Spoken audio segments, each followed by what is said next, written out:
Le ratio de dépendance et la libération de l'Algérie. Le ratio de dépendance démographique.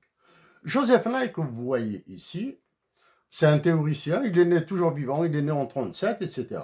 C'est l'un des patrons de l'institutionnalisme néolibéral. Il est membre de la trilatérale pour le compte des États-Unis. C'est le président du groupe américain au niveau de la trilatérale. Ce modèle d'équation, c'est un penseur de la CIA qui lui a donné, hein, de perceived power equal population plus territory plus economy plus military cross strategy plus will euh, multiplier. Donc la puissance perçue d'une nation, c'est la force de sa population, plus son territoire, plus l'économie, plus la force militaire, multipliée par la stratégie, plus la volonté. La volonté. Bien sûr, tous ces termes, il faudra les ramener dans une seule unité de mesure. Tous ces termes, il faudra les ramener dans une seule unité de mesure. Exemple ici, par des coefficients, sans unité. Ici, il faudra les ramener, bon, actuellement, la seule unité que nous connaissions bien, c'est la valeur monétaire. Hein. L'économie, nous savons combien nous produisons. Le territoire, nous pouvons estimer combien il vaut. Les militaires, nous savons combien nous, à travers les dépenses. Pouvons. La population, nous avons dit ce qu'elle vaut.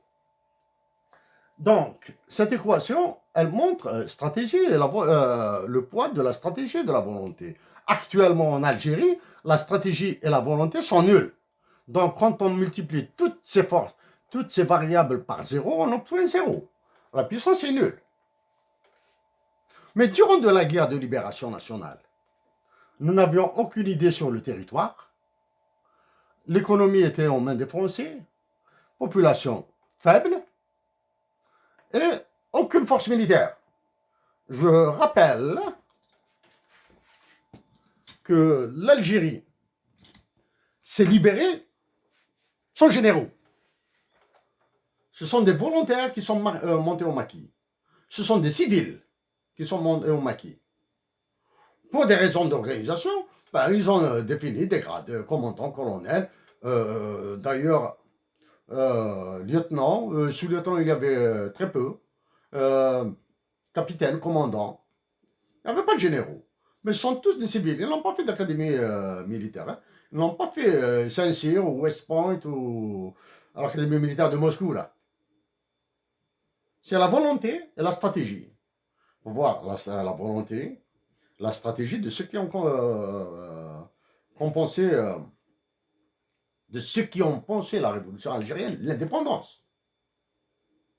Le ratio de dépendance démographique en Algérie était quasiment infini.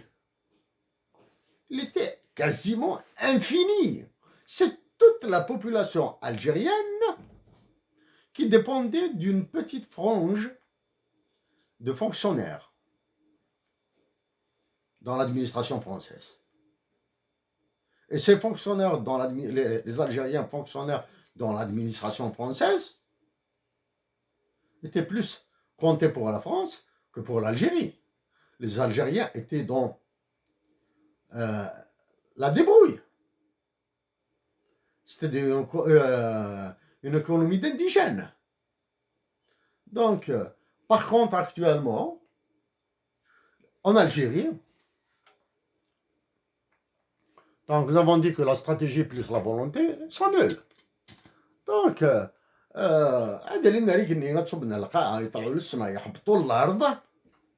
ces généraux sont invités à rentrer chez eux là. Ils ont annulé la puissance de l'Algérie. Les gars qui sont à Moradia, à la présidence de la République, doivent partir par l'organisation d'une élection présidentielle anticipée. C'est pour cette raison que, je le dis et je le répète, les Algériens sont invités à maintenir l'État debout pour pouvoir organiser leur départ. sans État, et avec leur départ, ça, nous deviendrons comme le Niger, comme le Mali, comme la Guinée équatoriale, comme le Burkina Faso, comme l'Ukraine, comme la Syrie, comme le Soudan.